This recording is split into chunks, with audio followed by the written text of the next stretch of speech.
Mapagpalang araw po sa ating lahat. Ako po si Emmanuel O. Alejandre. Ito po ang aking daily devotion ngayong October 7. And for today, we are going to start a new series. And this series is called The Forgotten God. Makikita po natin ito for this week.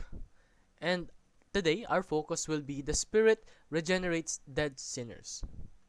Ano nga bang ibig sabihin nito? Halina't basahin ang Titus chapter 3 verses 4 to 5 na nagsasabing, "But when the goodness and loving kindness of God our Savior appeared, He saved us.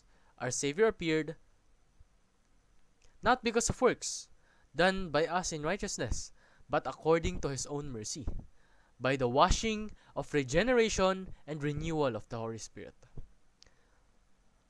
Sa Tagalog, ngunit nang mahayag ang kabutihan at kagandahang loob ng Diyos na ating tagapagligtas, iniligtas niya tayo, hindi dahil sa mga gawa na ating ginawa sa katuwiran, kundi ayon sa kanyang kahabagan, sa pamamagitan ng paghuhugas, ng muling kapanganakan at ng pagbabago sa pamamagitan ng Espiritu Santo. So sinasabi po rito na niligtas tayo ng ating Diyos dahil sa kanyang kagandahang loob, hindi dahil sa lahat ng ginawa mo, hindi dahil sa kabutihang ipinamalas mo sa mundong ito. No. Kasi hindi sapat yun eh. It's never enough. Pero, niligtas pa rin tayo ng Panginoon dahil sa kanyang mercy. For His grace. So,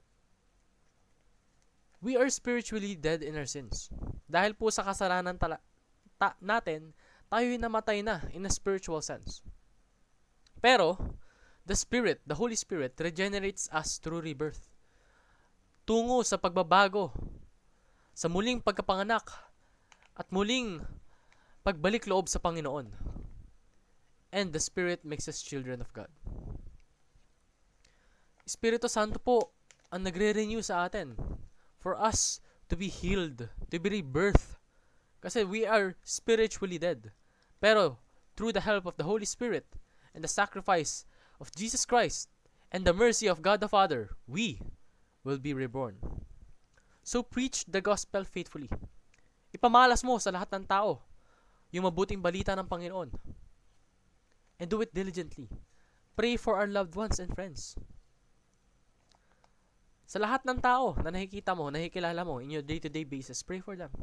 Wish them the best. Pray that they also be introduced to God. And pursue the leading of the Spirit. Kasi kapag hindi po natin pinursu yun, hindi rin effective. The Spirit is there to guide us. The only thing that we need to do is to follow that Spirit. To pursue it diligently. With discipline. Yun lamang po ang aking daily devotion. Maraming salamat sa pakikinig. Pagpalain po tayong lahat and let us all give glory to God.